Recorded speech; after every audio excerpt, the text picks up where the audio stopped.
Hello students, नमस्कार। इस video के अंदर आज अपने स्टार्ट करेंगे higher calculus unit second differentiability. चलिए स्टार्ट करते हैं। तो डिफरेंशिएबिलिटी के अंदर अपने को जो चीज़ यहाँ पे सबसे पहले जो अपने को पढ़नी है, उसमें अपने जो अपना अवकलज डेरिवेटिव जो होता है उसकी डेफिनेशन के बारे में पढ़ेंगे। और डेरिवेटिव की डेफिनेशन जो है वो देखिएगा क्या कहती है,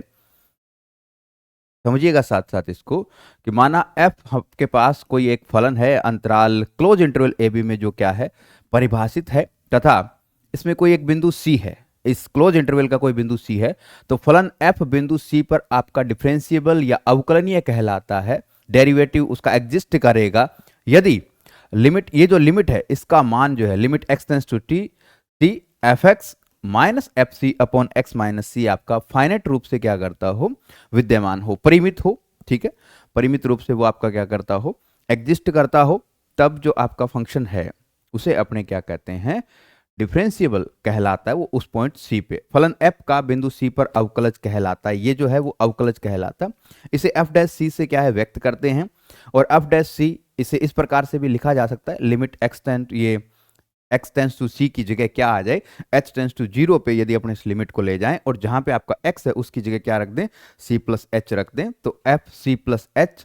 ठीक है, यहाँ पे x की जगह आप क्या रख दें, c प्लस एच कर दें, तो आपका क्या बन जाता है, f c plus h minus F C upon h, ये बन जाता है। ये दो फॉर्म होते हैं आपके। इसके बाद आता है राइट हैंड डेरिवेटिव। फलन f दक्षिण की ओर अप्रोच करे, मतलब आपका जो फंक्शन है वो राइट हैंड साइड से c की तरफ बढ़े, यानी limit x tends to c plus 0, right hand side limit को लिखने का तरीका कि F x minus F C upon x minus c, which implies limit h tends to 0 f c plus h minus F C upon h, जब आपका h greater than क्या है, 0 है। इसे एफ डैश सी प्लस 0 से भी लिखा जाता है। इसी तरह से यदि आप लेफ्ट हैंड लिमिट लिखेंगे तो वो एफ डैश सी माइनस 0 लिखा जाएगा। ठीक है, अब आपके पास कुछ ऐसे फंक्शन है हमारे पास जो क्या है सर्वत्र हर जगह पे, यानी फॉर एवरी रियल नंबर वो आपके क्या रहते हैं, डिफरेंशिएबल रहते हैं। तो उनके कुछ एग्जांपल्स हैं। आपका कांस्टेंट फलन जो होता है f x is equal to k, यानी जिसका मान हमेशा क्या रहे, कांस्टेंट रहे, यानी f x is equal to c type का या f x is equal to k type का, मान नहीं बदले। जैसे f x is equal to 5, तो आप x का वैल्यू कुछ भी रख दीजिए, उसका मान हमेशा क्या रहेगा, 5 रहेगा। तो ऐसे फंक्शन जो है वो सर्वत्र आपके क्या रहते हैं, अवकलनीय रहते हैं, डिफरेंशिएबल होते हैं। ऐसे फलन जो है वो हर बिंदु पे प्रत्येक वास्तविक संख्या पे हमारे रियल होते हैं। तत्समक फलन, आइडेंटिटी फलन f x is equal to x सर्वत्र क्या होता है, अवकलनीय होता है। यानी आप एफ एक्स की जगह यदि 1 रखेंगे तो 1 देगा, 2 रखेंगे तो 2 देगा, अवकलनीय। त्रिकोणमितीय फलन f x is equal to sine x, f x is equal to cos x. चर घातांकी फलन f x is equal to e x. इस टाइप के फंक्शन जो है आपके क्या रहते हैं, सर्वत्र अवकलनीय फलन इनको कहा जाता है। इसके बाद अपने थ्योरम पे आते हैं। थ्योरम 3.1 थोड़ा सा इंपॉर्टेंट थ्योरम यहाँ पे बन जाता है। किसी बिंदु पर अवकलनीय फलन आवश्यक रूप से क्या होता है, सतत होता है, किंतु इसका विलोम जो है वो सदैव सत्य नहीं होता। यानी जो डिफरेंशिएबल है वो क्या रहेगा, कंटिन्यूस होगा, बट कंटिन्यूस का डिफरेंशिएबल होना जरूरी नहीं है। तो हमें दिखाना होगा कि हमारा फंक्शन जो है वो डिफरेंशिएबल है तो कंटिन्यूस कैसे होगा। देखिए, हमारा फलन f अंतराल ए बी में परिभाषित है तथा इस अंतराल के किसी बिंदु c पर आपका फलन क्या है, अवकलनीय है। अगर आपका फलन अवकलनीय है तो अवकलनीयता की जो परिभाषा है उसके अकॉर्डिंग अपने जानते हैं कि f dash c limit x tends to c f x minus F C upon x minus c आपका अद्वितीय रूप से क्या होना चाहिए, विद्यमान होना चाहिए। चूंकि अपन ने इसको अवकलन लिया है तो ये आपका जो है एक परिमित राशि आपको प्राप्त होगा, एक फाइनाइट राशि आपको क्या है प्राप्त होगा। ये अपन ने थोड़ी देर पहले अवकलनीयता की डेफिनेशन पढ़ी थी, उस वक्त अपन ने पढ़ा था कि ये जो लिमिट है या ये जो मान है एफ डैश सी, जो कि किसका वैल्यू है, limit x tends to c f x minus F C upon x minus c का वैल्यू है, ये क्या रहेगा, एक परिमित राशि आपको क्या है प्राप्त होगा। अब हमें इसे किस में कन्वर्ट करना है, हमें लाना है इससे लिमिट की जो है कंटिन्यूटी की जो डेफिनेशन है उस पर इसको कन्वर्ट करना है। तो उसके लिए अपने को क्या करना है कि ये जो value F x minus c है इस वैल्यू को अपने लेकर के चलते हैं, और एफ एक्स माइनस सी को अपने क्या लिख सकते हैं, एफ एक्स माइनस सी अपॉन एक्स माइनस सी इंटू एक्स माइनस सी। अपन ने एक्स माइनस सी से मल्टीप्लाई कर दिया, एक्स माइनस सी से अपन ने क्या कर दिया, इसको गुणा कर दिया। फिर दोनों तरफ अपन ने इसकी लिमिट ले लेते हैं, limit x tends to c. तो इधर हमारे पास क्या बन गया, limit x tends to c f x minus F c आपको प्राप्त हो गया, और इधर आपका लिमिट एक्स ये क्या बन जाएगा, ये आपका क्या बन जाएगा, एफ डैश से सी बन जाएगा। जैसे आप लिमिट एक्स टेंड्स टू सी इस पे अप्लाई करेंगे और ये जो है ये जो पार्ट है, आगे वाला जो पार्ट है, limit x tends to c, जैसे ही x आपका c की तरफ बढ़ेगा तो x माइनस सी का मान 0 की तरफ बढ़ेगा, क्योंकि x अगर c के पास गया तो x माइनस सी का जो वैल्यू है वो टेंस टू 0 हो जाएगा। और उस कंडीशन में चूंकि ये अपने अवकलनीयता की परिभाषा है, तो ये जो मान है ये एक को फाइनाइट राशि होगा, और जब किसी परिमित राशि को 0 से मल्टीप्लाई किया जाता है तो वो राशि क्या बन जाती है, आपके 0 बन जाती है। तो ये फिर आपका वैल्यू किसकी तरफ बढ़ेगा, 0 की तरफ बढ़ जाएगा। अब देखिए आपको क्या मिला, limit x tends to c f x is equal to limit x tends to f c, ये आपका किसकी तरफ बढ़ गया, 0 की तरफ बढ़ गया। तो limit x tends to f x, अब देखिए यहां पे अपने क्या करेंगे, ये लिमिट दोनों के पास जाएगी, लिमिट x टेंड्स टू, ये जो आपके पास है limit x tends to c, ठीक है, यहाँ पे limit x tends to c, ये आपका है f x minus F c. तो अपने क्या है, ये लिमिट दोनों पे अप्लाई होगी, तो ये बन जाएगा limit x tends to c f x. अब देखिए इसमें तो ये आपका कांस्टेंट वैल्यू है, तो इस पे लिमिट लगाने का कोई मतलब नहीं है, क्योंकि लिमिट तभी अप्लाई होती है जब आपके पास वेरिएबल हो। तो यहाँ पे हमारे पास वेरिएबल है ही नहीं, तो ये किसके बराबर आएगा, एफ सी के बराबर आएगा। एफ सी क्या है, the value of function at point c, और limit x tends to c, इसका मतलब क्या है कि ये आपका राइट हैंड लिमिट या फिर लेफ्ट हैंड लिमिट किसके बराबर आ रहा है, वैल्यू ऑफ फंक्शन के बराबर आ रहा है। तो कंटिन्यूटी की डेफिनेशन में अपन ने पढ़ा था कि जब फंक्शन का मान उस पॉइंट पे उसकी राइट हैंड और लेफ्ट हैंड लिमिट के यदि इक्वल आ जाता है तो वो फंक्शन हमारा क्या होता है, कंटिन्यूस होता है। अर्थात ये जो चीज है यहाँ पे जो अपने को मिला, limit x tends to c is equal to अपने को एफ सी मिल गया। इस x टेंड्स टू c को अपने क्या है, राइट हैंड लिमिट या लेफ्ट हैंड लिमिट दोनों के रूप में ले सकते हैं, क्योंकि यहाँ अपने ना तो प्लस लगाया ना ही c प्लस या c माइनस लगाया है, इसलिए ये दोनों लिमिट हमें यहाँ पे प्राप्त होती है, जो बिंदु c पे फंक्शन के वैल्यू के क्या आ रही है, बराबर आ रही है। अर्थात हमारा फलन जो है वो x बराबर c पे क्या होगा, सतत होगा। जैसे जैसे x टेंड्स टू c होगा, एफ एक्स टेंड्स टू क्या होगा, एफ सी होगा। अतः फलन हमारा x बराबर c पर क्या है, कंटिन्यूस है, सतत फलन है। इसका जो विलोम है वो सदैव सत्य नहीं होता है। तो इसके लिए अपने को क्या है, सिर्फ एक एग्जाम्पल देने की जरूरत होती है, हमें प्रूव नहीं करना होता। तो अपने यहाँ पे एक एग्जाम्पल दे देंगे कि F x is equal to mod of x और all x belongs to r, continuous तो होता है पर x बराबर 0 पे आपका डिफरेंशिएबल नहीं होता है। तो इसका सॉल्यूशन भी यहाँ पे किया गया है, कई बार ये एग्जांपल डायरेक्ट आ जाता है। तो कंटिन्यूटी की परिभाषा अपने पहले इसमें सिद्ध करते हैं। तो सबसे पहले अपने क्या करते हैं, कंटिन्यूटी में उस फंक्शन का जिस पॉइंट पे आप कंटिन्यूटी चेक कर रहे हैं उस पॉइंट पे फंक्शन का वैल्यू निकालना होता है। तो यहाँ पे अपने x बराबर 0 पे फंक्शन का वैल्यू निकालेंगे। तो x बराबर 0 पे जैसे ही आप पुट करेंगे आपको फंक्शन का वैल्यू क्या मिलेगा, f0 यानी मोड ऑफ 0, मोड ऑफ 0 आपका क्या होगा, 0 ही होगा, फंक्शन का वैल्यू आपको मिल गया 0। आगे बढ़ते हैं, राइट हैंड लिमिट निकालते हैं, f 0 plus 0, limit x tends to 0 plus 0 f x, limit x tends to 0, यहाँ पे h टेंस टू 0 कर देना है, ठीक है। ये यहाँ पे क्या हो जाएगा, h टेंस टू 0, और यहाँ पे आपके x की जगह क्या चला जाएगा, a प्लस h, a का मान यहाँ पे 0 है इसलिए क्या हो जाएगा, 0 प्लस h हो जाएगा। और 0 प्लस h में mod of h, mod of h h tends to 0 पे आपको क्या देगा, 0 वैल्यू देगा, यानी राइट हैंड लिमिट का मान हमें यहाँ पे क्या मिलता है, 0 मिलता है। अब बढ़ते हैं अपने लेफ्ट हैंड लिमिट की तरफ। तो लेफ्ट हैंड लिमिट आपको क्या मिलेगा, f0 माइनस 0, यानी limit x tends to 0 minus 0। अब की बार आप फिर यहाँ पे क्या करेंगे, h टेंस टू 0 कर देंगे, तो आपका लिमिट जो x है उसकी जगह क्या आ जाएगा, a माइनस h, यानी 0 माइनस h आपको मिलेगा। तो इस प्रकार अपने को फिर क्या प्राप्त हो जाता है, limit h tends to 0, 0 minus h is equal to c, अपने को क्या है ये प्राप्त हो जाए, सॉरी 0 अपने को प्राप्त हो जाता है। 1 2 3 यानी हमारे पास फंक्शन का वैल्यू एट पॉइंट 0, ठीक है, right hand limit left hand limit सब इक्वल आ रहे हैं, इसलिए हमारा फंक्शन क्या है, कंटिन्यूस है। अब हम इसकी डिफरेंशिएबिलिटी यानी अवकलनीयता चेक करते हैं। तो एफ डैश 0 प्लस 0 आपको क्या देगा, लिमिट 0 प्लस 0 यानी राइट हैंड लिमिट की बात कर रहा है, f x minus f 0 upon x minus c होता है, इसलिए एक्स माइनस 0 हो गया, सी की जगह 0 है, ठीक है। तो लिमिट h टेंस टू 0, जहां पे आपका x है उसकी जगह a प्लस एच यानी c प्लस एच, सी का मान आपके 0 है इसलिए 0 प्लस h आ जाएगा, और एफ सी 0 यानी f 0 हो जाएगा अपॉन h। तो अब आप देखेंगे कि f 0 प्लस एच, यहाँ पे अपन ने देखा कि हमारे पास फंक्शन जो है वो डिफाइन किया गया है किस प्रकार से, फंक्शन हमारा है f x is equal to mod of x. तो मोड ऑफ एक्स आपको क्या मान देगा, एफ एच आपको मान देगा मोड ऑफ एच और बट्टा में एच, तो मोड ऑफ एच बट्टा एच, मोड ऑफ एच आपको क्या देगा, पॉजिटिव मान देगा, तो मोड ऑफ एच आपका क्या होगा, एच ही होगा, तो एच अपॉन एच आपके इसका मान क्या आ जाएगा, 1 आ जाएगा। पुनः यदि आप इसका left hand derivative find out करेंगे तो यहाँ पे आपको क्या है, एफ 0 प्लस एच की जगह आपको क्या मिलेगा, एफ जीरो माइनस एच मिलेगा, क्योंकि आप लेफ्ट हैंड डेरिवेटिव की तरफ जा रहे हैं तो सी माइनस एच होता है, तो जीरो माइनस एच पे आप क्या लिखेंगे, F minus H. F minus H आपको क्या देगा, क्या देगा, मोड ऑफ माइनस एच, जो कि पॉजिटिव एच हो जाएगा। लेकिन यहाँ पे आप क्या रखेंगे, माइनस एच रखेंगे इस बार, क्योंकि यहाँ पे x की जगह आपको क्या रखना होता है, फिर c माइनस एच रखना होता है, यानी जीरो माइनस एच आप पुट करेंगे तो यहाँ पे minus H, H upon minus H आपको -1 वैल्यू देगा। यानी ये जो वैल्यू है आपके इक्वल नहीं आ रही है, और अगर ये वैल्यू आपको इक्वल नहीं मिल रही है, इसका मतलब आपका फंक्शन क्या नहीं है, अवकलनीय नहीं है, यानी सतत फलन आपका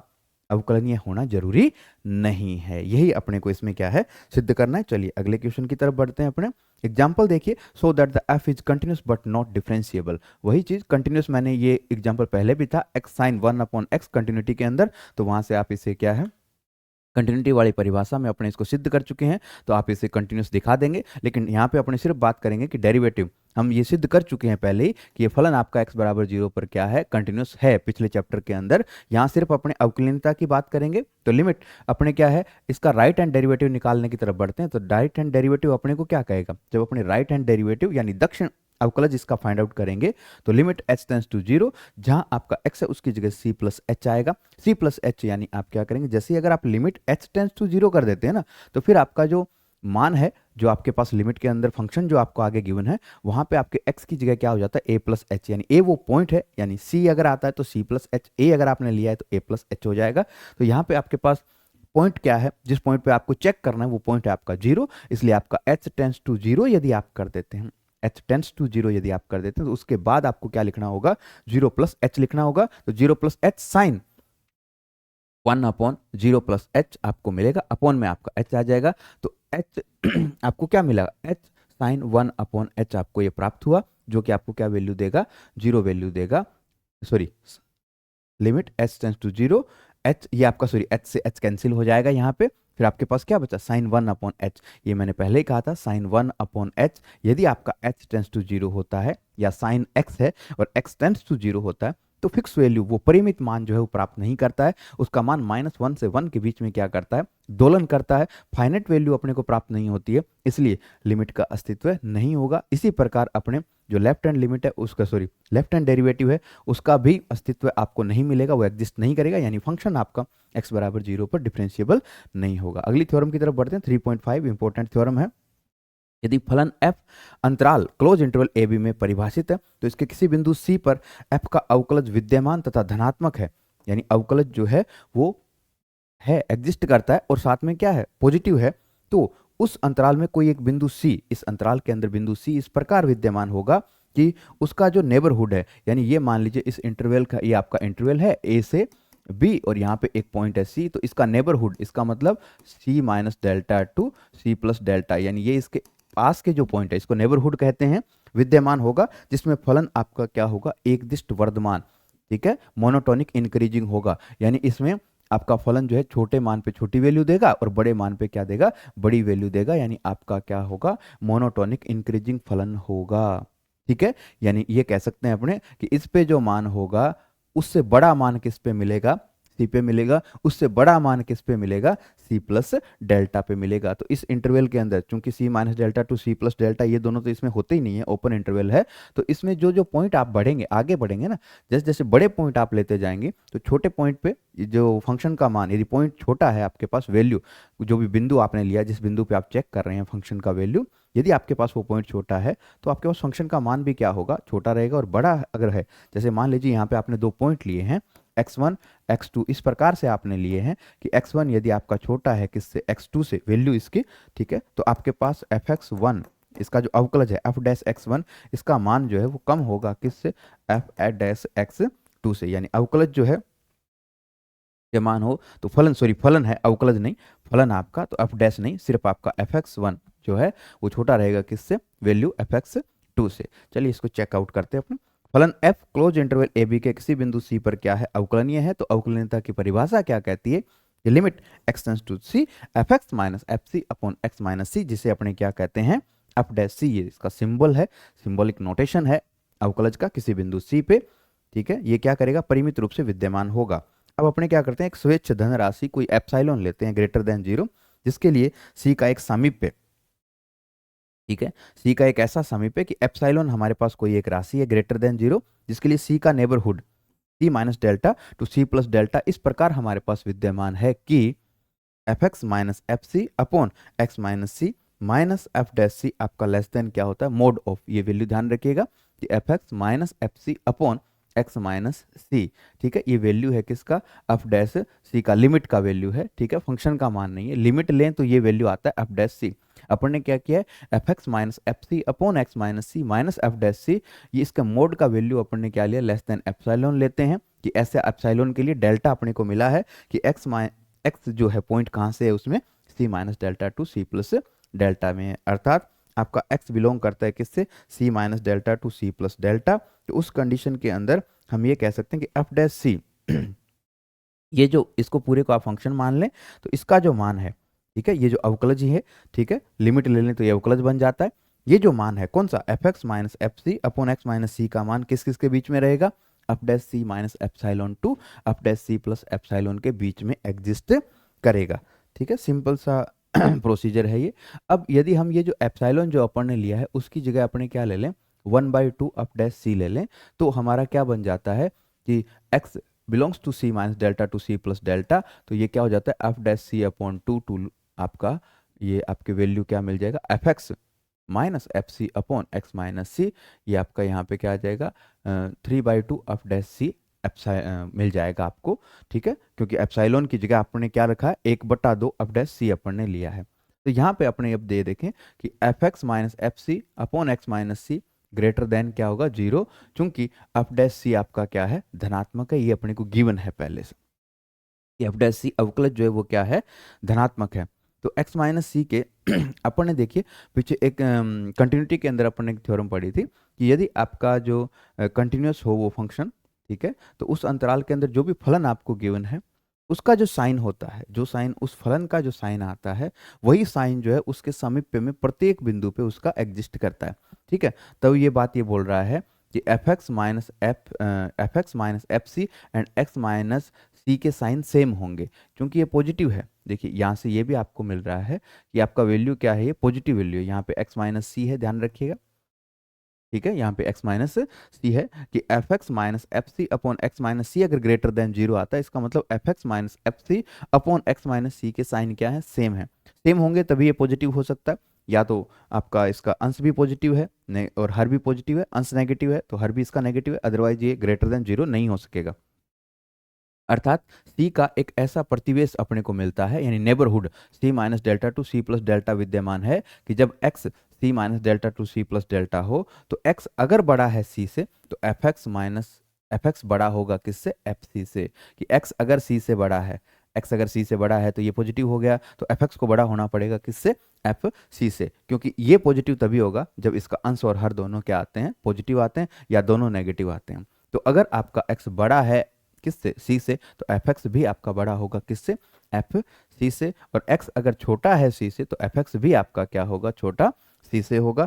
इससे सिद्ध हो जाता है कि फलन आपका इस अंतराल में क्या है, एक दिष्ट वर्धमान होगा, मोनोटोनिक इंक्रीजिंग होगा, कि उस अंतराल के किसी बिंदु पे अगर आपका कोई पॉइंट आपने उस अंतराल का कोई पॉइंट आपने लिया है एक्स,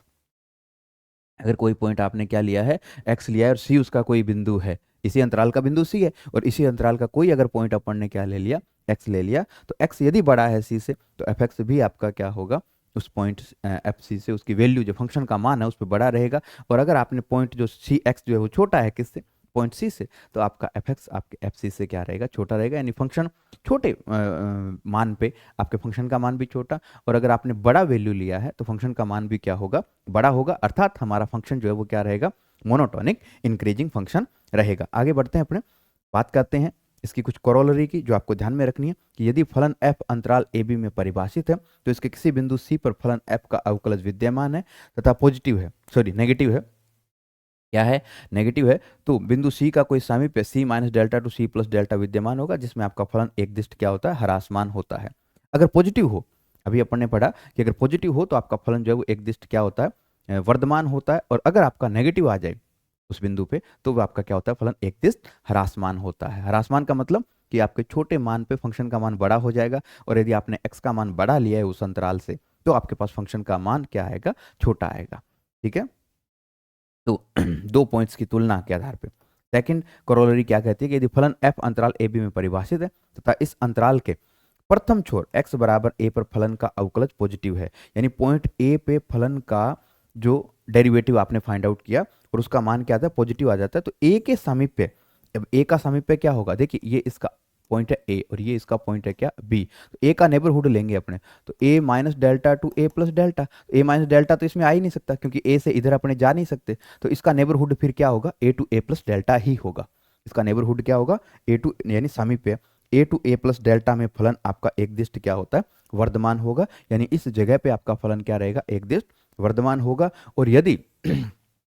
अंतिम छोर x बराबर b पर, यानी अंतिम छोर x बराबर b पर यदि आपके फलन का अवकलज जो है वो पॉजिटिव हो तो b के सामीप्य b minus delta to b में फलन आपका क्या होगा, एकदिष्ट वर्धमान होगा। फिर क्या होगा ये b minus delta to b, क्योंकि b प्लस डेल्टा आगे तो ये जा ही नहीं सकता, अंतिम छोर है इसका। यदि f डैश a तथा f डैश b नेगेटिव हो, अगर ये दोनों क्या आ जाए, यहाँ पे भी नेगेटिव यहाँ पे भी नेगेटिव, तो a to a plus delta में ये आपका ह्रासमान रहेगा यानी डिक्रीजिंग रहेगा, और b minus delta to b plus delta में भी आपका ये क्या रहेगा, फलन आपका डिक्रीजिंग रहेगा। ठीक है, आगे बढ़ते हैं, थ्योरम पे आते हैं, डार्बोक्स इंटरमीडिएट वैल्यू थ्योरम। ठीक है, डार्बो अंतर मध्यवर्ती मान पर में बहुत इंपॉर्टेंट थ्योरम है, आ जाती है एग्जाम में, स्टेटमेंट भी आ जाता है बाई नेम, तो सेक्शन ए के लायक भी यहाँ से क्वेश्चन आपका बनता है, यहाँ से सेक्शन ए का क्वेश्चन भी बन जाता है, और सेक्शन बी के 4 नंबर का क्वेश्चन भी यहाँ से बहुत अच्छे से बनता है। फलन का स्टेटमेंट देखिए क्या कहता है, ये याद रखना है आपको थ्योरम का स्टेटमेंट, कि यदि फलन f अंतराल ए बी में अवकलनीय है तथा f डैश ए और f डैश बी के मध्य कोई संख्या k है, f डैश ए और f डैश बी के मध्य आपके पास कोई एक संख्या k है, ठीक है, यानी आपने f डैश ए फाइंड आउट किया, f डैश बी आपने यानी बिंदु a पे अवकलज देखा, बिंदु b पे आपने अवकलज देखा, कोई तो मान आएगा ना उनका अवकलज का, उन मानों के बीच में एक मान है क्या के, तो अंतराल ए बी में एक बिंदु ऐसा भी होगा जिसपे कि उस अवकलज का मान के आएगा। इसका मतलब ये है कि मान लीजिए एफ डैश ए आपका क्या आता है, 5 आता है, और एफ डैश बी जो आपका है वो क्या मिलता है, 10 मिलता है, और इनके बीच में एक वैल्यू है 7, एक वैल्यू क्या है, 7 है, तो आपका एक बिंदु C एग्जिस्ट करेगा किस इंटरवल ए बी में, आपका एक बिंदु C ऐसा एग्जिस्ट करेगा ही करेगा कि उस बिंदु पे अवकलज जो है वो क्या मिलेगा, 7 आपको मिल जाएगा। ये डार्बोक्स मध्यवर्ती मान पर में आपको कहती है। तो अपने क्या है, मान लेते हैं कि एफ डैश ए आपका क्या है, लेस देन है किससे, के से, और एफ डैश बी, इस तरह से के उनके बीच में कोई एक मान आ गया। अंतराल ए बी में अपने क्या करना है, ये पीछे भी आया था वो कंटिन्यूटी के लिए था, वहां भी अपन ने क्या किया था, एक फलन परिभाषित किया था, क्या, फाई एक्स, यहाँ अपने एक फलन परिभाषित करेंगे क्या, जी एक्स, जी एक्स में क्या लिखेंगे, F x minus k x, ठीक है, एफ एक्स माइनस के, सॉरी एक्स नहीं लिखना है यहाँ पे, ध्यान रखिएगा, एफ एक्स माइनस सिर्फ आपको के लिखना है, फलन जो है आप क्या लिखेंगे, सिर्फ एफ एक्स माइनस के, ठीक है, फलन आपको सिर्फ ये लिखना है बेटा, एफ एक्स माइनस के आपके पास फंक्शन है। अब ये फलन जो है वो अवकलनीय होगा क्योंकि एफ एक्स पहले से अवकलनीय और के क्या है, कांस्टेंट फलन है, और दो अवकलनीय फलनों का डिफरेंस या सम अपने बात करें तो वो हमेशा क्या होता है, अवकलनीय होता है, तो एफ एक्स माइनस के आपका क्या होगा, अवकलनीय होगा।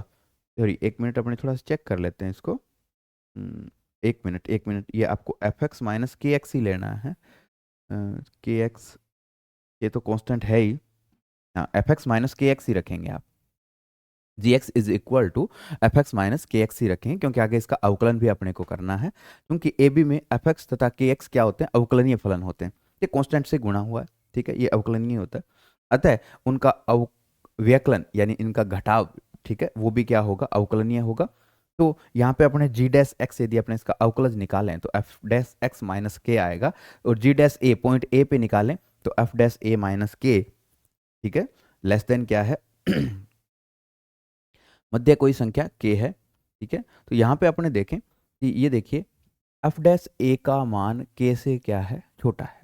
f डैश a का मान k से क्या है, छोटा है, तो देखिए f डैश a कम है किससे, k से, तो k बड़ा मान हो गया, तो ये नेगेटिव ज़्यादा देगा ना, तो ये वैल्यू क्या आ गई, 0 आ गई, समीकरण 1 से यहाँ से अपने को ये प्राप्त हो गया,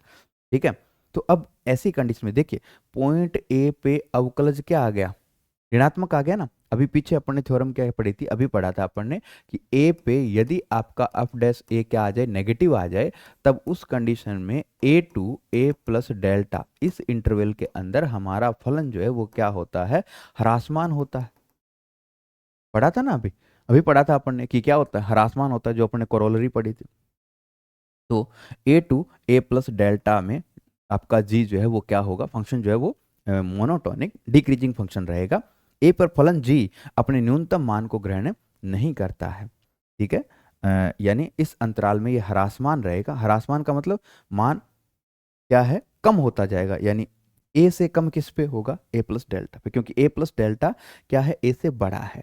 तो ह्रासमान क्या होता है कि जो बड़ा मान है ना उस पे वो छोटा मान देता है। तो ये कह रहा है कि न्यूनतम मान ए पे तो ग्रहण नहीं करेगा, क्योंकि ए प्लस डेल्टा पे उससे भी छोटा मान इसको मिल रहा है। जी अपने न्यूनतम मान को ग्रहण नहीं करता है, किस पॉइंट पे, पॉइंट ए पे। अब अपने निकालते हैं जी dash B.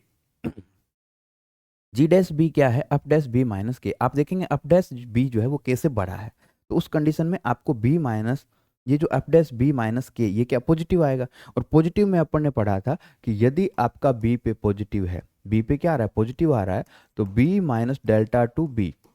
B minus delta to b में आपका फलन क्या होगा, वर्धमान होगा, ठीक है, वर्धमान होगा, ठीक है। इसका मतलब बी पर फलन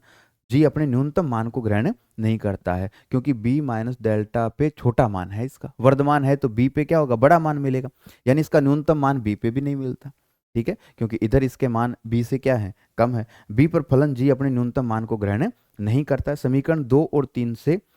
आपका जो फलन है अपने न्यूनतम मान को बिंदु c पर ग्रहण करेगा फिर, क्योंकि ना तो ये न्यूनतम मान को a पे ग्रहण करता है, ना ही न्यूनतम मान को b पे ग्रहण करता है,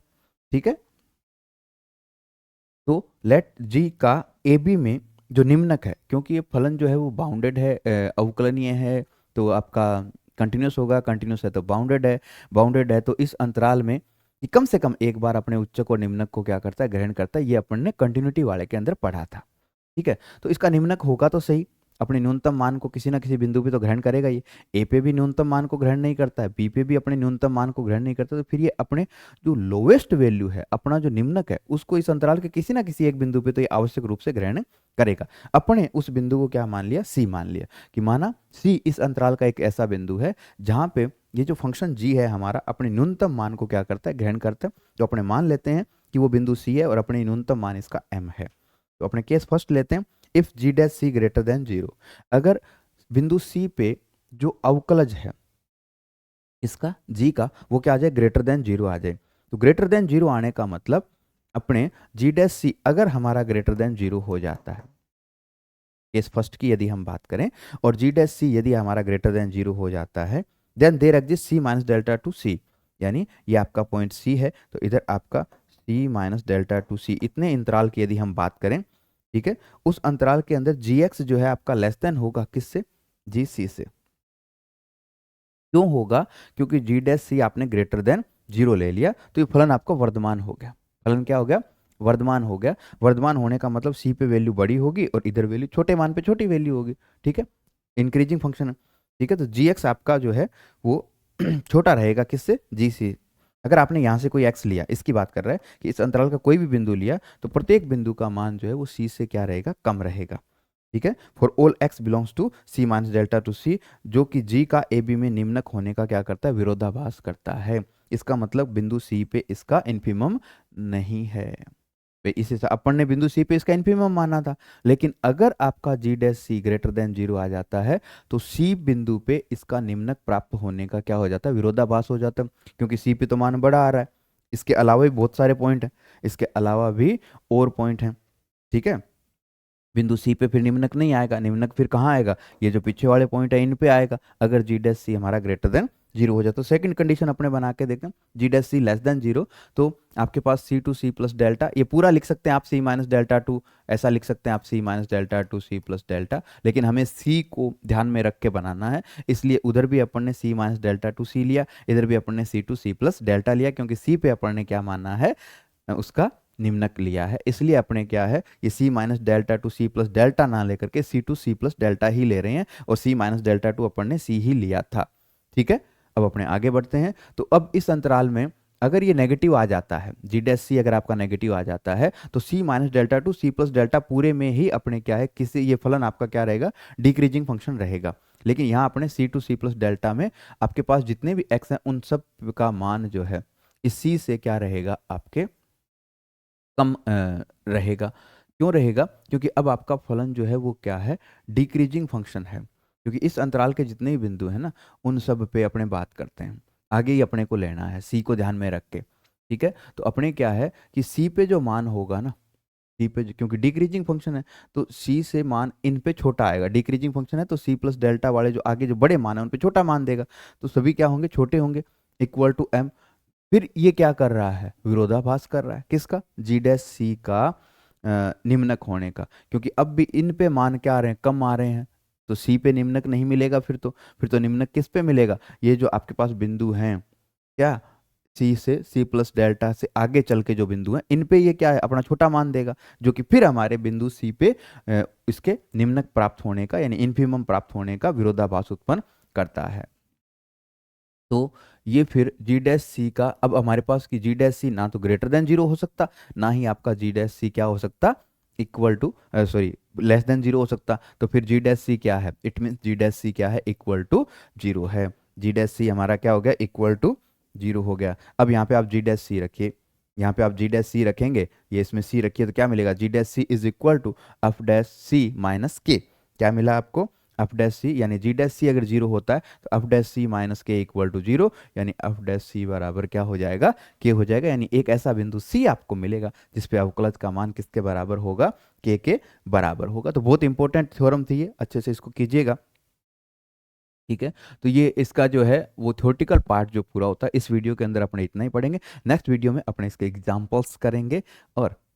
क्या है अच्छे क्वेश्चंस हैं इस पे कुछ वो भी अपने करेंगे। जैसे ये वीडियो आपको मिलता है फटाक से इसको अच्छे से क्या है तैयार करके छोड़ दीजिएगा, एग्जाम्पल्स आपके पास आ जाएंगे थोड़ी देर बाद में दूसरे वीडियो के अंदर। तब तक आप पढ़ते रहिए, मुस्कुराते रहिए, हंसते रहिए, बिना स्ट्रेस, एग्जाम पास है तो थोड़ा सा कूल रह करके कूल माइंड के साथ पढ़ते। किसी तरह की दिक्कत हो आप जब चाहें मुझे कॉल करके मुझसे बात कर सकते हैं, कोई किसी तरह की प्रॉब्लम यदि आपको आती है आप मुझे पूछ सकते हैं। धन्यवाद।